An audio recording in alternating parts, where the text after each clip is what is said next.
Welcome to Three Devs and a Maybe, the podcast series for beginner web developers and general web enthusiasts. Now, introducing your show hosts, Michael Budd, Fraser Hart, Lewis Caines, and Ed Mann. Hello and welcome to another episode of Three Devs and a Maybe. My name's Ed Mann, and today we are joined by the delightful Lewis Caines. Thanks, I've been called worse. And I didn't know what was coming then. And the man of the hour, too sweet to be sour, Michael Budd. Hello. Sorry, Lou, how long has it been? Has it gone downhill since I last came on? What's all this about? Did you Google these titles beforehand? No, well, to be honest, right, I kind of thought of Lou's, and then I was like, well, then it just came to my head your one, so I feel bad, Lou. I will try and think of a better one for you, because delightful is a nice one, though. I think, I'm happy with that. Is good, you know? I'll take it on board. That's fine. How you doing, Lou, man? Seems like ages since we last spoke. It's been a little while, but life has been occurring. You've moved. You've finally got the house. You're now in. I'm in Frome, Somerset, near Bristol, Bath way. Yeah, I'm loving life in the southwest, and things are going pretty well. Just very, very busy, working, living, decorating, seeing people about boilers and boring stuff like that. Oh wow! I won't bore you with any stuff, more. Trade talk. A lot of the same stuff that Mike's doing with his place, probably. Yeah, for sure. Yeah. Well, that's awesome, though. I mean, so what? How have you been balancing it then? Have you been able to do much work? You've been working, and then in the afternoon, in the evenings, I'm guessing picking up the paintbrush and doing work around the house. Just juggling everything all in one go. To be honest, my boss was kind enough to give me a little bit of time over the move to get the actual move done. And then we got down here, and weekends and mornings and evenings and non-work time have just been spent painting this week and over the Easter holiday and stuff. So it'll all be worth it when it's finished. Well, and obviously we're coming down to see you, or across to see you. Yeah. You weren't meant to know. It was meant to be a surprise, but poor Rachel had to end up telling you because you're good. What was it? You're going to book a golf trip or something? Well, every year I like to go. Obviously I'm a golfer and stuff. I like to play golf. You like golf? Wow, I don't. Not that I'm playing a lot at all at the moment. But anyway, every year I go to Wentworth at the end of May because there's a big European tour event there called the BMW Championship, where all the big names in European golf, like Luke Donald and Justin Rose and guys like that, come and play. So it's kind of my only chance throughout the year to really get to go and watch them up close. So I go every year. And now I feel bad that we're going to be running that for you. all it was, I'm going on the Thursday and Friday anyway, but I was going to go on the Saturday as well. But I'll be knackered by then. And when she said you guys are coming up to see the place, then obviously I'd much rather do that. So, brownie points. That's a good friend thing to say, you know. Especially when you guys have done the drive. We're like, and you're not here. So I'm in Wentworth. Oh, okay. Yeah, you literally go M3. Oh, there's Stonehenge, and then it's just like a lot of straight road in between. Oh, brilliant! And then you get here. So what have you been doing then, work-wise? Then, how are things going around in that area? I've been doing a lot of work-wise actually. I don't know when the last time I was on. Had we launched Estate Office yet, or with the Vibra site, or was that still in the? I have no idea. You know, I don't think you had. You had. So that must have been probably over a month and a half ago, I guess. But that finally went live. The feedback's been great from it, and they're happy. So that's good. That was a lot of blood, sweat, and tears went into that website. A lot of learning and stuff. So that went live. That was really good. And then, thankfully, through the move, I had a bit of downtime, which was cool because I was able to do a couple of things non-project related that I wanted to do. Like I did some NPM script writing to get away from using Gulp and stuff like that. I've written some artisan commands with Laravel to improve my workflow and help me ship across code that I've used in other projects without having to manually do it. So that was a big thing, and I'm trying to think what else I've done. I've switched from Sublime Text 2 to Atom editor now, which I really like. Most of the time I like it a lot. It's got a few quirks which are a bit naff, but now I'm full on into another website which is probably bigger than the Estate Office site, which is using two completely different APIs to that one that work differently, which I'm sure we'll get onto throughout this podcast. And I think that's about it. Very nice. So you keep yourself busy then. Yeah, I've been pretty busy. Oh, my laptop had a meltdown. That's one of the reasons. Oh yes, that was that was a horrible. Well, I mean, every cloud has a silver lining because you obviously now have got an SSD in there, so it's making it super quick. So it's also, it's really, really good. I've never really experienced one before, so they're brilliant. It's so much faster. It is noticeably faster, isn't it? I mean, it goes, obviously RAM is the, something that, it hits RAM first. So, it's quicker, if you have, more RAM, you can put in more in RAM. But then obviously once it's hit disk, if you've got an SSD, you're going to feel that, the noticeable change as opposed to having a spinning disk. Yeah, well, apparently the old hard drive completely burnt out, apparently. I've no idea how. I don't work that hard. Well, this is it, you see. Couldn't keep up with you, The only conclusion I could draw was I got to get rid of Sublime. I remember Mike saying that he's had a few incidents with Sublime and suddenly out of nowhere it'll just stop working.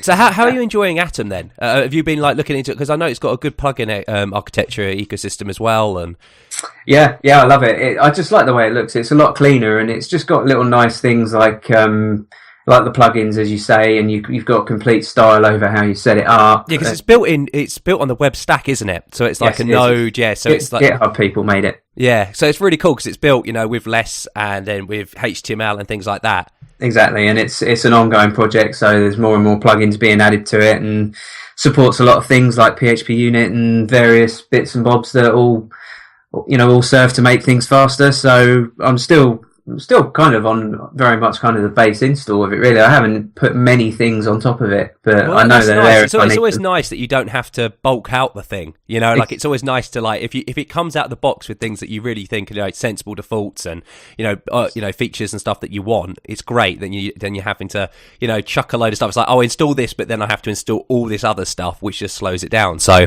that's always a win. It's funny actually because HipChat have released a new version because you guys are Slack users, aren't you? Big time. I haven't used either, actually. Right. So HipChat essentially is just it's an IM client, but a lot of companies use it and things, and similar with Slack.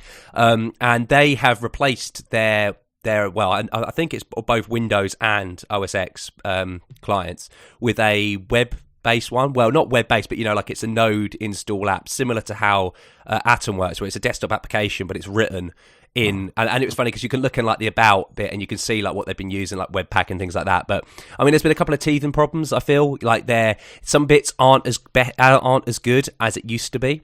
But obviously for them, I mean, must be the development process must be a lot easier because maybe they can then relate it back to the web version they have. Mm-hmm. So a lot of people are going down that route of using the web stack for everything because it's obviously easier if you're already working and understand web programming and the HTML, the CSSs and things like that and JavaScript, then going into a whole new thing where you'd have to say Objective-C or Swift, and then you'd have to go into C# or whatever for a Windows application. This way kind of unifies those, and yeah, it seems to be working fine. I mean, obviously the trade-offs are that you're really at mercy of what is provided. So what hooks you have into it, such as can you access the webcam? Can you access all these, OS events and things like that? So it's at the mercy of what you use, the packaging you use and things, and the API calls and things you're able to actually access. But no, it seems really, really good. Cool. I'm a one-man web team, so I don't really have any. So you'll just be talking to yourself, a bit like an echo chamber there. Yeah, I mean, I speak to you guys using Skype, and that's pretty much it. Screen Hero occasionally, which is very good. Oh, Screen Hero is still awesome, and it is owned by Slack, but they haven't done anything yet with it, which I'm kind of happy because don't break it. It's if it's not broken, don't fix it. So I'm always a bit dubious with it, because I use it on a daily basis pretty much throughout the week. So yeah, I'm a little worried because it is the best tool I found for that remote desktop feel and pair programming, and it's just so easy. It's just so easy. So yeah, fingers crossed they keep it the same. How about you, Mickey? What you been up to? To be honest, obviously I'm still working pretty much full time on this sort of web stats project that I'm doing, 6-month project. So that's keeping me very, very busy. So that's just continuation of React and Flux, and sort of PHP API. I recently switched from Laravel to Lumen for the API. How did you find that? Was it a win? Yeah, it was really good actually. I kind of thought, well, this is probably going to be a day's work moving it over, and it probably took me 2 hours So what was the kind of drive behind doing that? Well, just because I sort of thought long and hard about how I wanted to separate my presentation and the data and stuff, and I kind of came to the conclusion of using the API. I needed an API anyway for like third parties to use, but I kind of thought I'd use it internally as well. But I was a little bit concerned about the any latency in like those HTTP calls, that kind of stuff. So I sort of read up about it a lot, and I'd heard of Lumen, but I really didn't know what it was. I thought it was just like a slim, version of the framework, which it is. Yeah. But you also said that one of the really good cases for it is for like APIs, because it will sort of minimize those HTTP calls. So that was my kind of driving force behind it, and it has, I've noticed a better performance on that. The only thing I would say is, like, obviously a lot of stuff they've taken out to give you the speed increases. Yeah, the kind of things that you read. What are the main things that they've taken out? I haven't used it yet. Well, so the big thing for me was Eloquent, obviously, because it does a lot of nice stuff, and it gives you like nice objects back and extra stuff. But it is one of the things that slows things down. So what you can do in Lumen is you can turn Eloquent on. I mean, I'm not using Eloquent a lot, to be honest with you, because I was worried about latency there. But there was a couple of things where I was using it, so I did end up turning it on. But again, didn't really notice much. So how do you turn it on then? Is it simply like kind of they've taken the Laravel framework with all of the decoupled bits, and you just don't require them? So within your composer file, it's essentially just a different composer file with the same Laravel core framework, or is it a completely different core? No, it is. Well, I hope I'm saying this right now, but I think it is pretty much the same core. And like for me, like to turn Eloquent on, I just had to go to like the app config.php file and turn it on. So it's all brought down then. It's just the fact it's not loaded.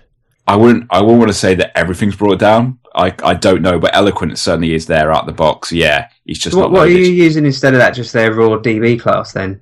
Or... To be honest with you, I just use raw PDO. Yeah. There's a method in Laravel to get the PDO connection, and then I just do straight up. We're stripping it back. Yeah, exactly. It's good to do that. Yeah, well, my philosophy with this project has kind of been, look, if I don't need it, it's not going in. It has to be.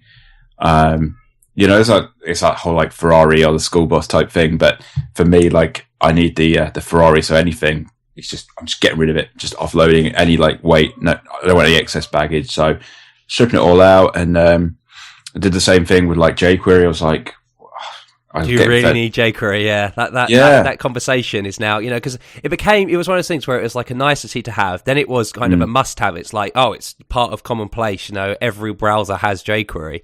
But now it's like, well, do you really need it? Like JavaScript has, really kind of settled down in its standards and stuff, and what you actually use it for. I'm amazed, to be honest with you. We were having this conversation. Like I would have thought we'd be saying, jQuery's still got another like 5-10 years of production life. And now I agree with you. Like it's kind of. And that's not me belittling. I still think jQuery is amazing, but it's a great tool for what it started. Yeah. What it did was spearhead, JavaScript growth, and the accessibility of it. But I mean, the thing is now is if you're just trying to get it for like documents, trying to get element selectors and things like that, query selectors and things are available in JavaScript as is.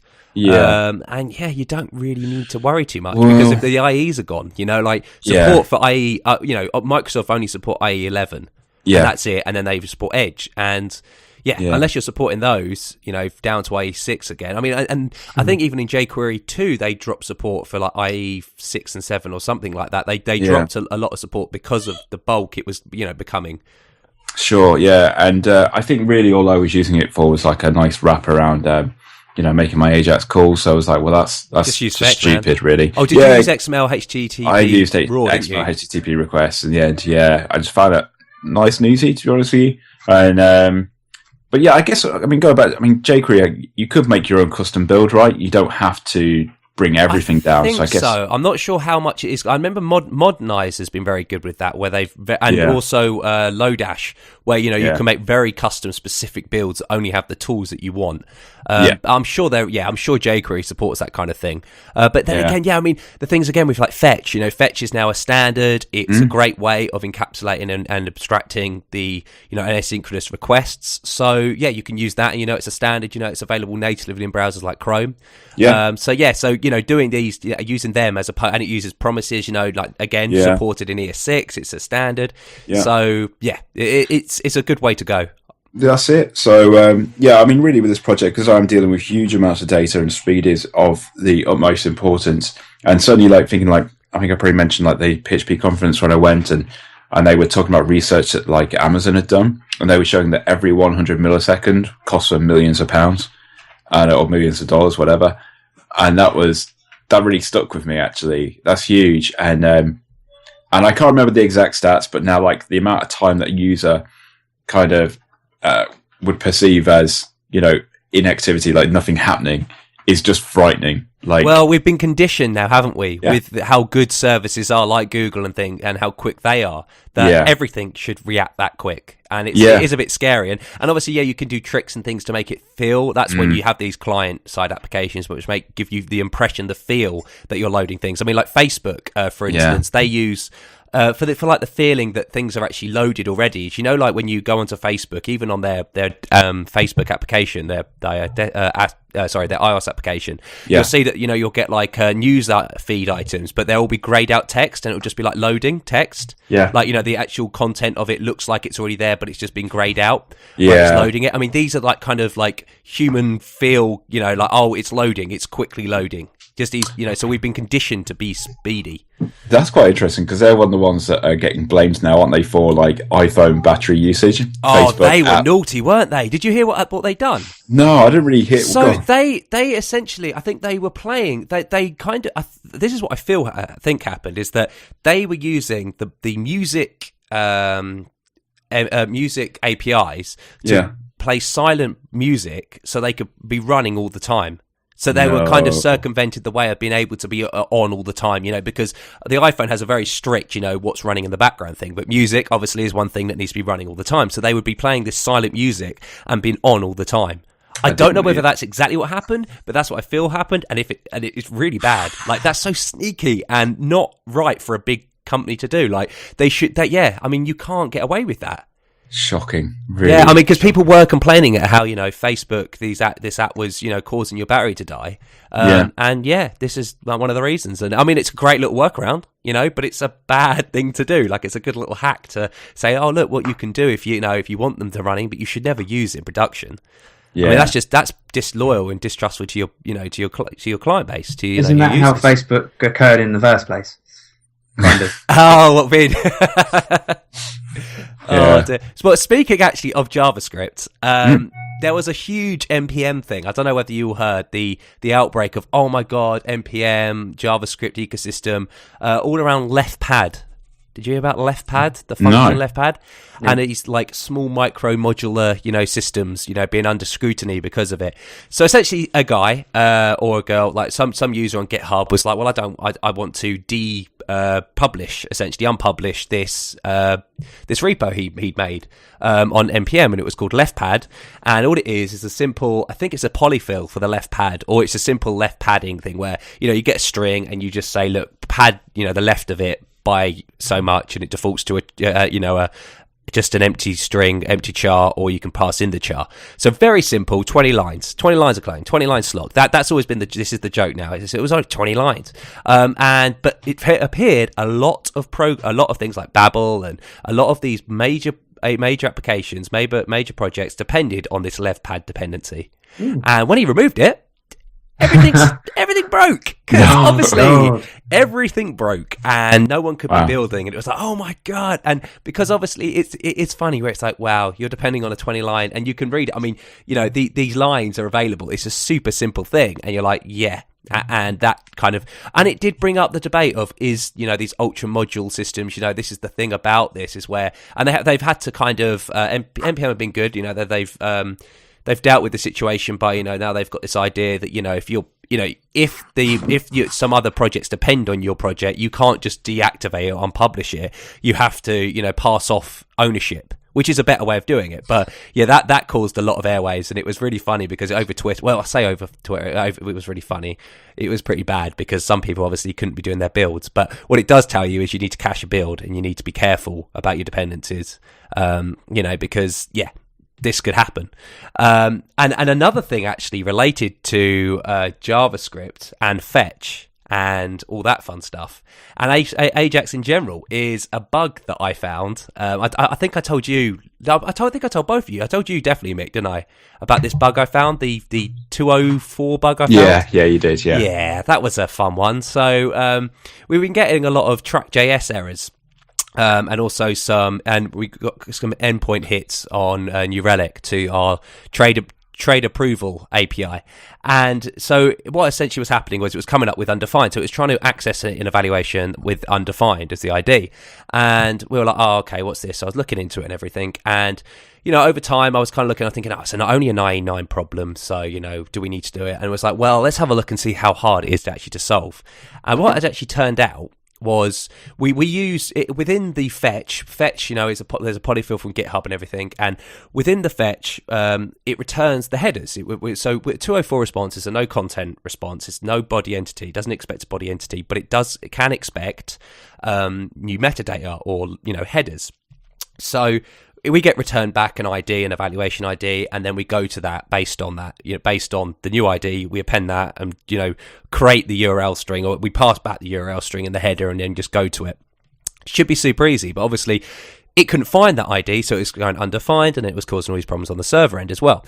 So yeah, I was looking through it, and I was baffling my mind. I was like, well, this is really weird because it's working fine on every other browser, and it's not picking up this. And I thought, oh, maybe it's because it doesn't like the headers, and it doesn't like all that. And I've been looking on the JavaScript end, and I was boot. What happens? The cycle. You boot up VirtualBox, you install IE9, you cry because you're like, why am I doing this? But eventually I was like, hang on a minute, let's just try something. And I changed the 204 response to a 200 response, and everything started working again. And I was like, well, why is this? And then I noticed a known issue actually in IE and their XML HTTP implementation. It in fact turns 204 responses into a bogus 1223 status code, which is great because we all believe 1223 is a good status code, but also it strips all the headers out of responses. So yeah, it was a known issue. And in the fetch commit, I actually looked at, because what the fetch at the GitHub, and this is something to notice actually, Mickey, if you are using fetch, is that they unsupported, or they've now no longer support IE9. So they've removed all the hacks they need to do for that, and one of them was to convert a 1223 status code into a 204 status code, but they couldn't get the headers back because it just doesn't exist to them. So yeah, so what we've had to do as a workaround in that is to return 200 responses.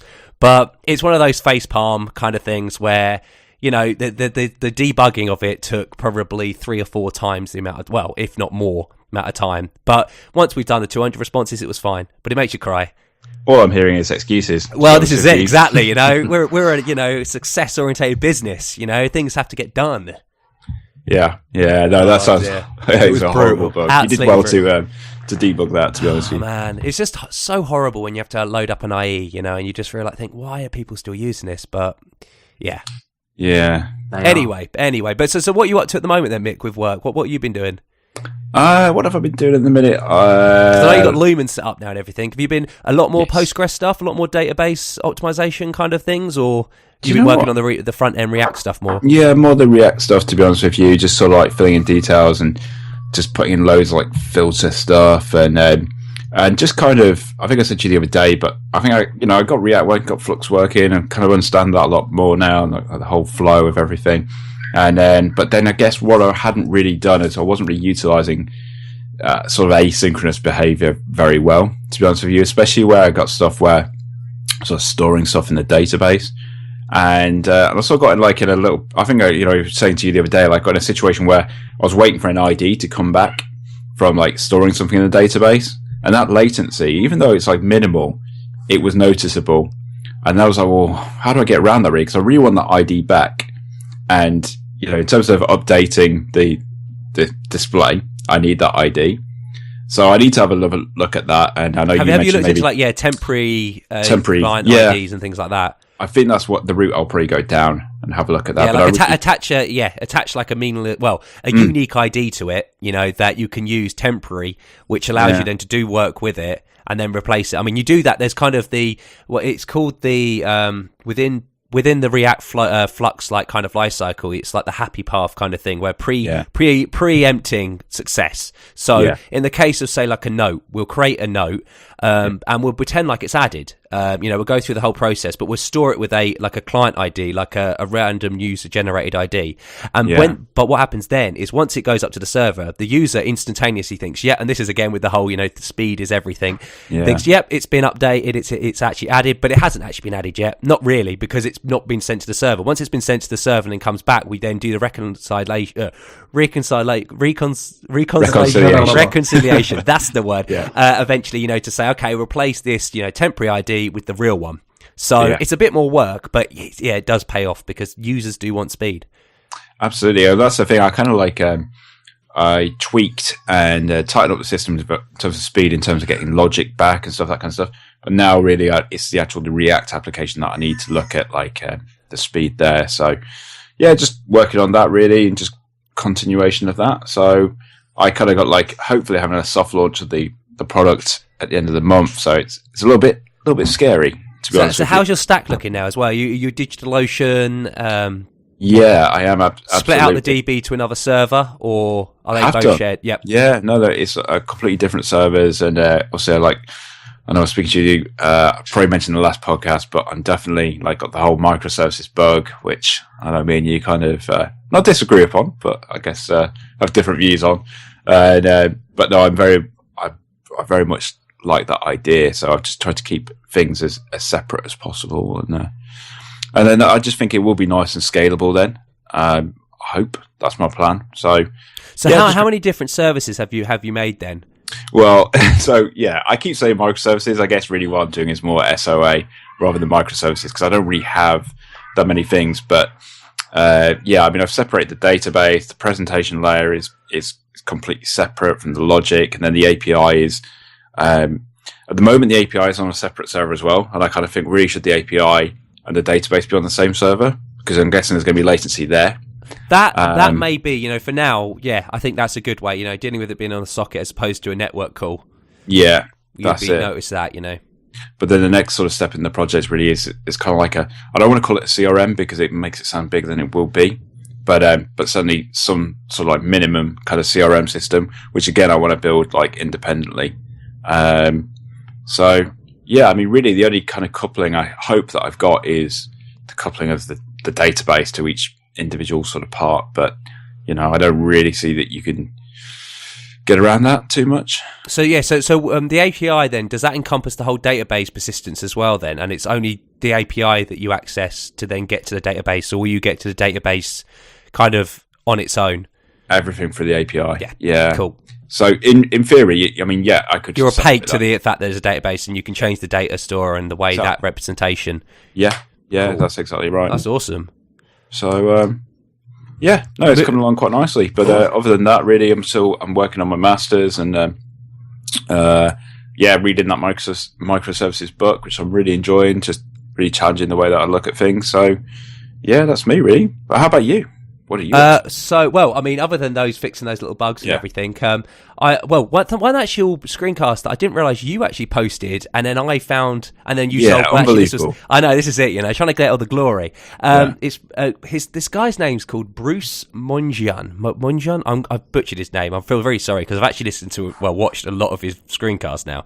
He has posted, and he has done a lot of work with the Postgres community, and all the internal stuff and all the fun stuff. And I really want to get into databases a bit more, the optimization of them, kind of how they are implemented, kind of feel to them, and how they do their work, how they pick, why do they pick, the query planner, why does it pick those, what does it weight, what does it mean when you do the explain and what's in there and things, how the joins work, or the different ones, hash joins, and things like this, and index scans, bitmap, heap scans, and all this, what do they actually mean? Because I do feel that knowing that stuff will help me within the database world, because I know there was a big old fan. There's always been this fad of, the NoSQL movement and this idea of, you don't want relational databases all the time and everything. And I agree with that. I feel, they serve a purpose. But a lot of the time, a relational database is still king, and it's the most powerful tool, I feel, for a lot of things. And what circumstance would you argue that a NoSQL based database is merited? So things such as graph things is a really good one, because dealing with graph databases and this idea of, you have your nodes and then you have your I can't remember what it's called, curves, or, you have your endpoints and everything. So the idea there where, maybe you have like Twitter where, I'm a node and then I'm linked to another node based on these followers, I'm following him and things like that. Yeah. So dealing with these kind of data structures is better to use something like Geo4G, and things like that. Yeah. Neo4j, sorry. So things like that. And then you do get into like the document databases, which people seem to exploit a lot, which is, they're the unstructured databases where, I can just give you a blob of JSON and you'll just store it. And then, we don't have to worry about what it includes. We don't have to be relational. We don't have to normalize the data. That's great, but then you still have to do indexes on it. You still have to do all this post work to make it so it's easy and quick to actually use the data. So you do have to have some heuristics on the data that you've got, and find out and then index it stuff. That's kind of been, I don't feel that's as good. Like, I still feel relational database. I mean, things like Postgres does support this idea of JSON-B and things like that. JSON, unnormalized data, so you can get wins there.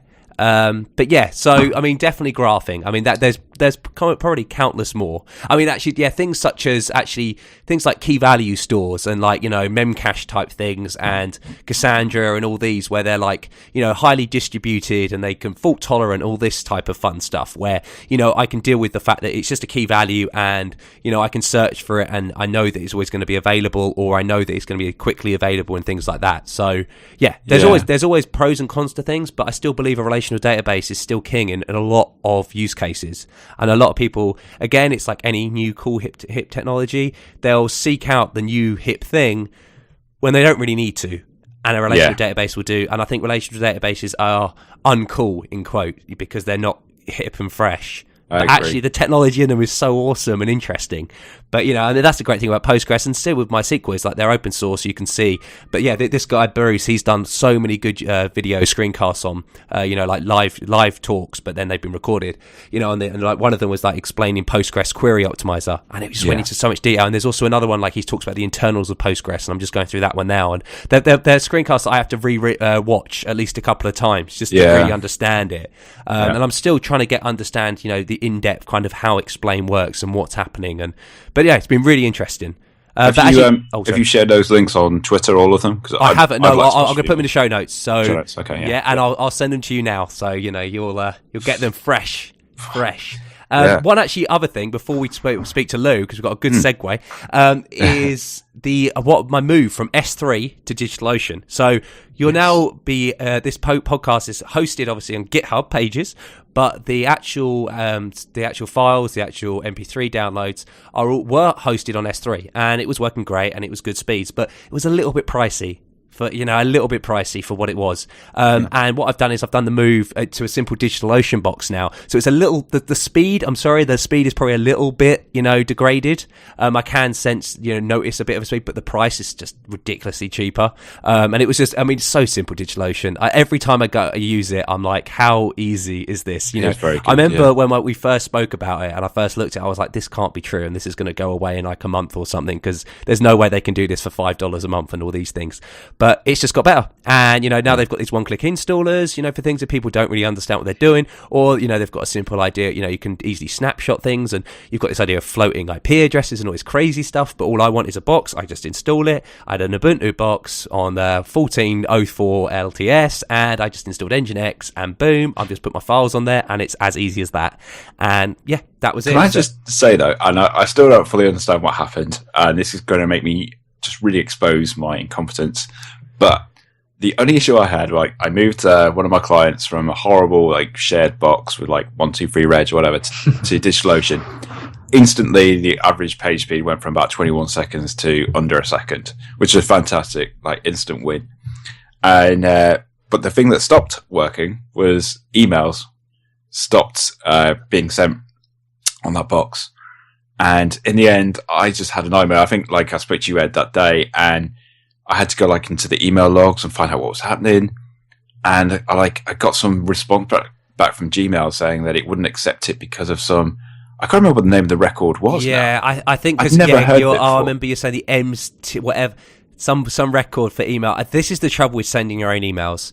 Is you know a lot. You know, there's a lot of spam out there. So Use something like Mailgun. Yeah, that's exactly what we do now. We just get everyone onto Google Apps and just do it all that way. Oh, that's even better. Yeah, because I mean, like, So hosting definitely for like Google Apps and things, and then sending them. Yeah, use stuff like Mailgun or SendGrid or something because normally they have pretty cheap plans or even free. You can send your own emails if you want, but then you're dealing with the whole fact of dealing with being blacklisted and by Google and people, the threat of your email never getting sent and things like that. And if you don't know what you're doing, let someone else deal with it. And it is a bigger problem than just simply a mail function. I think that's the trouble because there's a lot of setup underneath that mail function to make it work. Well, my issue was that I'd named the box. I'd named it something like the name of the client. And after doing some digging, as soon as I changed the name of the box, the instance, to full domain, then it started working again. Yes, it's so weird, isn't it? I mean, I honestly, my knowledge of email is very weak, and I would just say, using things like the third-party tools because they deal with all those problems and bouncing and all this type of stuff. Whether you've been spam, been filtered, and you could pick all this stuff up using their API and things like that. So they give you good tools for that, and that's what we use at work. And use SendGrid. And I use Mandrill, and I haven't had any issues at all since. But I mean, do you have to pay for it as well? I mean, are you on their if free you plan? get up to a certain usage, but I mean, it's quite high, isn't it? We've got I don't know, maybe a dozen or so websites that are using it now, and that's brilliant. None of them have ever gone over that, or we've certainly never been invoiced for anything. So that's awesome. See, I mean, that's it. I mean, in general use cases, you may never even have to worry about any money. Mandrill's possibly more expensive than is it SendGrid? I think, which was the one they were using before. Yeah. But as I say, we've never even come close to the quota. So that's brilliant. Yeah. And moving on, actually, a good segue into APIs as well is something you've been playing around with, Lou. Two APIs, two home house property APIs. You mentioned at the beginning of the show. Just care if you don't mind explaining a little bit more what's been happening here. I could certainly try and explain. Whether it'll make any sense or not is another thing. But it's quite interesting listening to that. One of the site that I'm now working on it's another property site. That's what we do mainly. But one of the first things I had to do was manage all the database stuff. This is a site that was built on CodeIgniter. What's that? Yeah, of some framework. Well, actually, I can't slate it. I used to use it, and I don't have any issues with it. But I had to get it to work within basically the systems that I've built up. I had to do probably the biggest database migration that I've ever done. It's I don't know, possibly it must be about 40, 50 tables in there, and properties and stuff. We're looking at 900 plus properties, each with images and downloads and stuff, so 5,000 plus files and stuff to pull across as well. So before I even got to the API stuff, having to get all of that done and out of the way was hard work. So that was the first obstacle with that. But basically this website, it's a bit different to the estate office one because that was using Viba, and all I literally had to do with that was pull the data from them. So they gave us the credentials to connect to their API and then the endpoints obviously to work with. And after obviously not knowing about much of that stuff in the first place, and I had my concerns, it was all fine and straightforward. But with this one, it's a bit different. We're not actually doing that. We're pushing data to them, so it's a different kind of setup altogether. But the services they use are Rightmove, Zoopla, and Prime Location. I don't know if have you heard of all three of those? Heard of Zoopla and Rightmove. I think Prime Location's just a sister of one of those. But basically, I was hoping pretty much that I could use what they had in place, but the versions of the APIs that they're using are now very old, particularly for Rightmove, which is now going on to this Rightmove real-time data feed. So, and we got an email yesterday saying they're switching to that in July. So thankfully, I've got a couple of months to get everything in place and working and everything else. So that's that one. And I found this other one called the ZPG group. It's the Zoopla property group, but they've got a real-time listings API that will take care of the posting to both Zoopla and Prime Location. So, and this is the one you've had fun with, isn't it? Well, I've had fun with both. Yeah. But Yeah, it posts to both of them, which is good because I've only got to write 2 solutions instead of 3. So, but yeah, before we even get into working with the API itself, there's been a lot of quirky kind of authentication issues, I suppose you could say. The first public one, key encryption and public all that. key encryption. Yeah, this was for the Zoopla property group one. So, on the surface of it, it's all looked fairly straightforward. I generate a public and private key, send them the private one. They then send me back their signed version, and that's fine, and we go from there. But I then realised that I had the local development processes that I was using weren't compatible with that because of their versions of curl and TLS.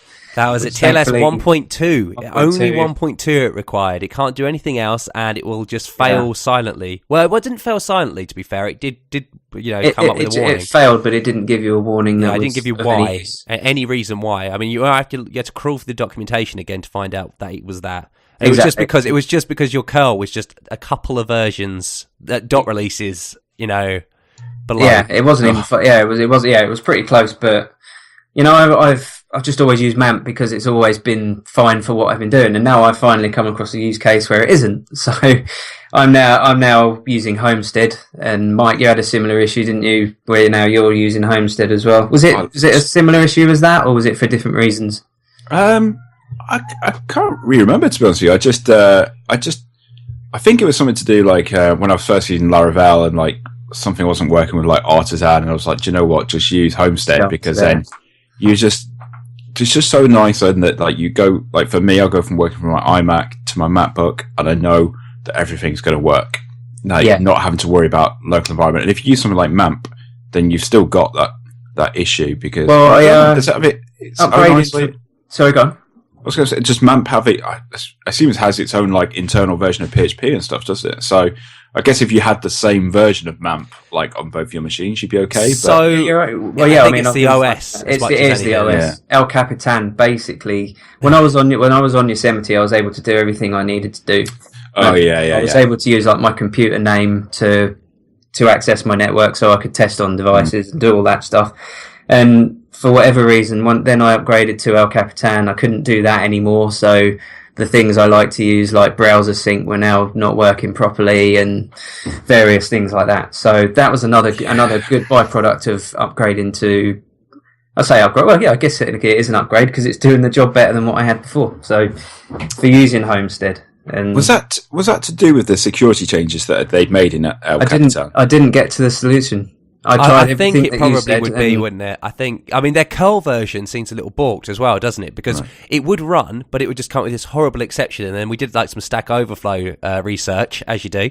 And by the way, Fraser's O'Reilly screenshot, we put that in the show notes as well. Understanding how the best optimal way of researching on Stack Overflow. So complete segue there. But yeah, so we were kind of looking through there, and it was just like, the curl. I mean, this is when you use the same distribution, the same operating system, as well as the language, because what happens essentially is I think PHP just uses the library underneath. It will use curl underneath it, so it will use whatever the version that you've got. It just does the bindings between that and the operating system curl version. So if you have a problem with the curl version, you're going to have a problem then on the PHP curl version, which then has a problem with it because Guzzle, if you're using some like even higher level Guzzle, it all goes down. Yeah. Well, the problem escalated from there. Obviously, once I realised that and I'd upgraded to Homestead, I thought, well, we use Media Temple to host all our websites properly, and I can certainly guess with fair certainty that they're not going to have that version either. So that was the next step, was to get onto them. Long story short, no, they don't. So that escalated into, oh crikey, we need to upgrade our whole server and move it up to CentOS 7 so that we can do all these things. So now we're looking at a whole server migration. So that's now not just about one website, that's about all websites. And Christ, when are we going to be able to do that? We're too busy. So we decided against that. And for this particular website in question and possible others which might have the similar, implications, we're just going to, as you guys have done, just use DigitalOcean, the solution for everything. I think the thing is, it's a win-win situation. You can't lose, because if it goes wrong, like if you think, oh, it doesn't work, then you can just, do the media temple upgrade. Or you've now kind of been able to start breaking away from the media temple thing. I mean, how are you doing? Are you using like the one-click install? Or you set up like are you doing a CentOS box, or are you doing Ubuntu? For the DigitalOcean, I haven't actually done it yet. I'm still I'll figure that out. I may well get it basically set up as close to my Homestead box as I can, just because I know it's going to work. So use Yum. You can set up like Oh yeah, because if 10 you did, minutes, can't you? Yeah, I mean, I've kind of I used to use CentOS a lot because we used it at our work, and you've got SE Linux available on it and things like that out of the box. And I've just moved away to Ubuntu a bit more and Debian based, just because it's a bit easier and you get more documentation, because a lot more kind of hobbyists and things like that use Ubuntu. And I'm a traitor. Yeah, I am. I'm horrible. I'm the guy who rm-f star a server, so I'm a renegade, okay? Oh, yes, I remember when you did that. We all remember when I did that. Before we change topic quickly, one of the things I've not been able to do since I upgraded to El Capitan was I think you use the same thing, Lou, SQL Pro. Yeah. I can't, make database connections via SSH. Should be using Nevercat, man. Well, yeah, I know. Yeah. Can you but not? it's not free, Navicat, so... no, I've never been able to use it since. So I moved over to MySQL Workbench. Does that work with Postgres as well? I don't know, to be honest, but I use the. So you on your dev version you use MySQL, and then on live use Postgres? No. So for Postgres I use pgadmin. Use that all the time. But then for any MySQL stuff that I do, I use a different client. Use Workbench, which is their own version. Whoever. I love Navicat, and it was one of those things from our old work, which it was just a great tool. That thing. It was a great tool. It just did its job, and it still does. And is it Windows only though? It's Mac as well. It is. Yeah. It was only Windows, wasn't it before? I think so. I think they did an upgrade for it to be on Mac as well, and it's just great. I mean, it's one of those things where it's like text editors. There's so many different DB clients out there. And you end up going back to the command line because you're just like, I can't deal with this anymore, or things like that. But yeah, no, Navicat's the one I like, and it's super easy. I just like the fact of having autocomplete on my selects, on my queries and things, and being able to edit it in like a rich text editor as opposed to just on the command line. And I know you can break out into like a Vim thing and things like that, but it's just not the same for me. What artisan commands have you created, Lou, just out of interest? Basically you've obviously worked with my CMS, so I've got kind of this modular approach to it.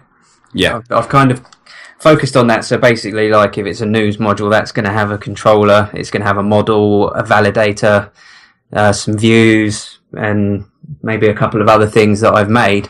And what was happening was I was making this website and then getting the brief through for the next one and needing exactly the same functionality. So what I was having to do was then bring up the code for the previous website and just literally copy and paste it across, and it was just taking a little while. It was always a lot easier back in when I was using CodeIgniter with their HMVC approach that they had.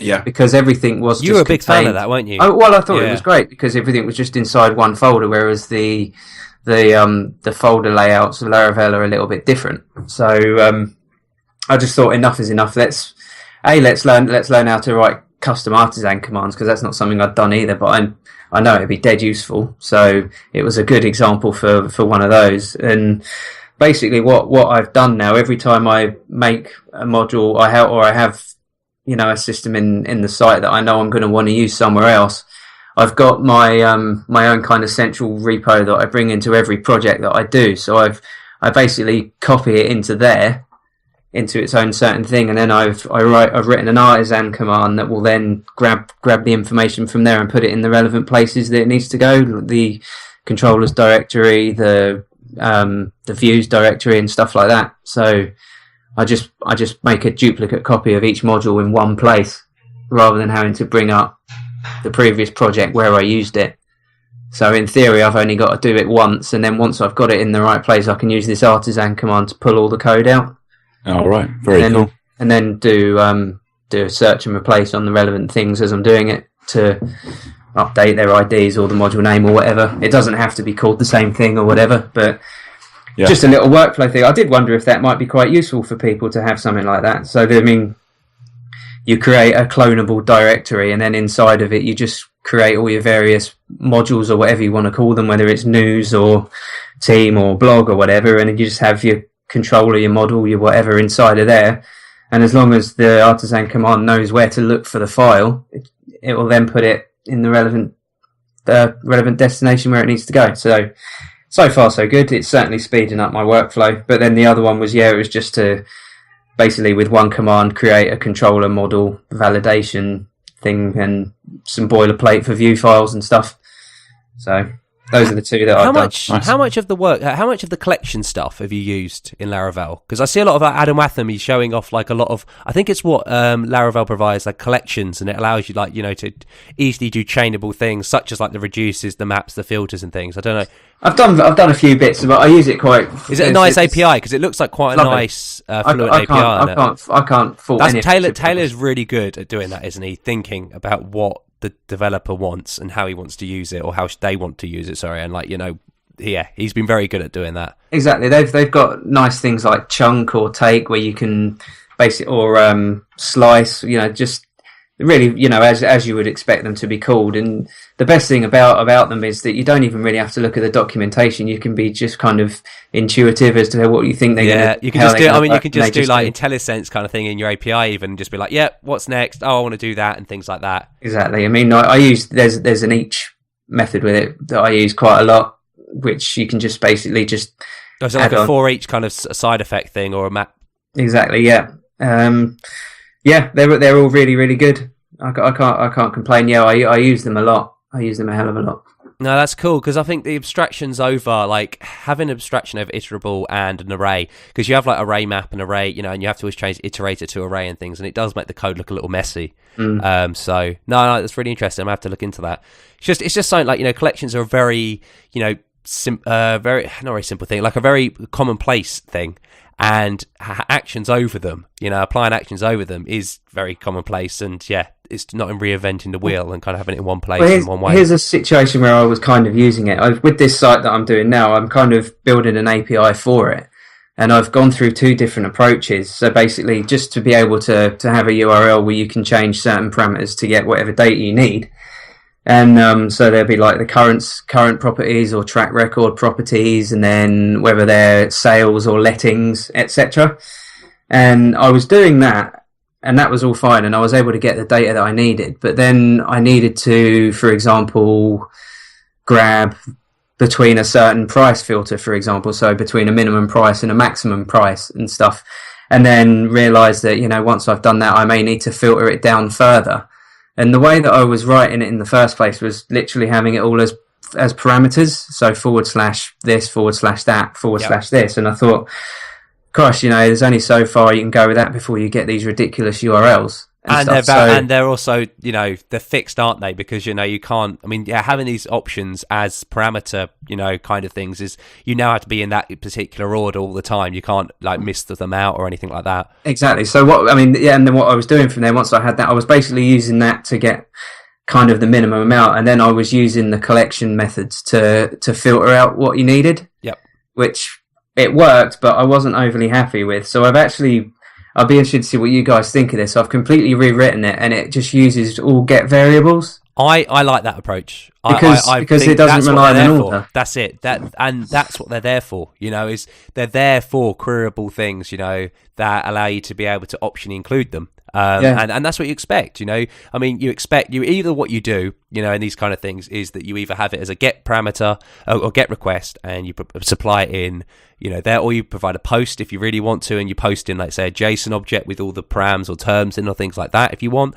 I would go the get route. I think that's a nicer way. You have a search, endpoint.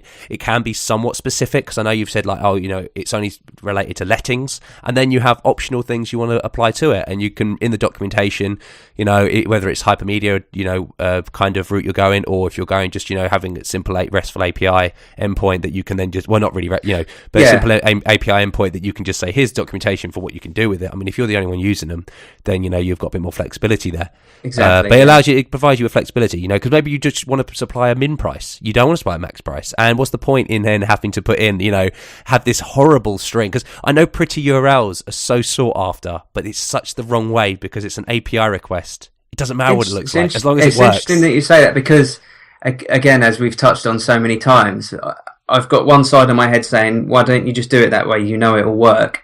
And then the other side of my brain going, oh no, but people want these pretty URLs now. I think this is the trouble. Like SEO, like even SEO doesn't matter. Like it doesn't matter what your URL is. Like as long as it makes sense for what it is, like for what it is essentially.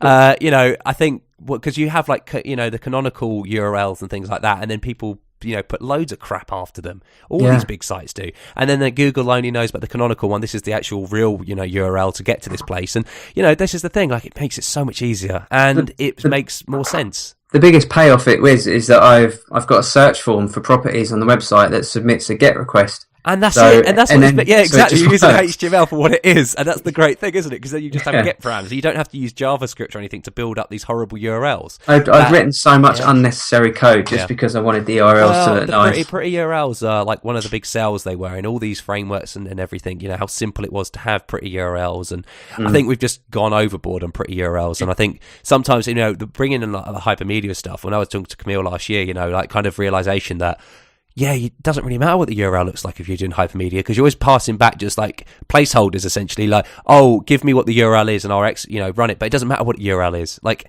it can change. It doesn't really matter. It doesn't matter what it looks like. And particularly in APIs, you know, as long as the documentation has got it, and, you know, as long as it makes sense, it doesn't matter that if it doesn't look somewhat. And I think with, you know, optional parameters, queries and stuff like that, that's the perfect way to do it. It's exactly what it's meant for. Perfect. Well, that's good. Awesome sauce. Mickey, have you got anything else you want to say? No. Well, I got another topic, but it's too much for this podcast. We'll do it next one. So, okay, you sure, man? Do you want a teaser? Go on, give me a tease. I'd like to talk about MySQL backups. Oh, no. Automation of it. Automation. You mean exporting them to your desktop? I mean, like on your live boxes, backing up databases cron and jobs. at the right time. Yes, cron jobs. Yes, that backing up at the right time, because there's no good doing it throughout the day, especially if it locks. It depends on what type of database you're using. If it's locking all these tables, exactly, that's not what you want. So there's a lot of stuff to talk about. That's cool. Well, we could talk about that next episode. I like that. A little tease, you know. One last thing, a did you know fact. I told you today, Mickey. In a pull request that I looked at this morning for work. Sten used this. It was really weird, actually. It was break, and it was a break statement, and it had a break two, and I was like, "What the hell? This can't be right. You can't break two. You can't break and then pass in a number." Turns out there's an optional number that you can provide within a break. Its default is break one, but you can actually break, and it will actually inform, like, say how many sub. What's the thing? But it's sub control that you want to go up, you know. So say you've got two blocks, you know, like say you've got a for each, and then within that you've got a while. If you want to break out of both, you can then do break two, and it'll break out the for each, and then break out the while as well. So so it accepts an optional numeric argument which tells how many nested enclosing structures are broken out of. So yeah, mind blown. You know, something new every day. So yeah, you know, if you've got things, if you want to completely tease people and confuse them, yeah, just use something like that as well. But I mean, it's got a use case. It's just really weird. I've never thought of it before. Never even knew it existed. Always love that with languages. Always love learning new things. Yeah. Anything else, Lou? Have you got anything else you want to say? I don't think so. There's more that we could have talked about with connecting to these APIs, but we've quickly got up to our hour. I think it just means it's an excuse for another episode sometime, maybe next week. So very true. The only thing, do either of you guys know what a .p12 file is? No. Because find out next week. Yeah, with the when Rightmove sent me my key store stuff to be able to connect to their API, I got a .pem file, which is fine. I've seen those now. .jks file, which is to do with the key store, I believe. Which is something I think I need to talk to. We're talking about in a minute, Ed. Hopefully, But then this .p12 file as well, and I just wondered what what it was. If we find out during the week, we'll let the audience know. But yeah, audience, let Lou know, what is a P12 file? Do I need it? Yeah, but yeah, no, other than that, no, all good. Nice to be back on. Audience, it's been another great episode. I always say that, and I always then say this. So overconfident, they might have thought it was rubbish. Exactly. It's been another episode that may or may not have been a great one. That's quite a, an arcing statement right there. What it was an episode. It was definitely an episode. Label it whatever you wish. Yeah, exactly. A point in time. All right then, audience. Well, we'll be speaking to you next week, hopefully, and we hope you have a great week. And keep on finding out what P12s are. Happy coding. Happy coding, guys. Bye. Bye. You've been listening to 3 Devs and a Maybe. You can contact us at contact@3devsandamaybe.com or follow us on Twitter at 3 Devs and a Maybe.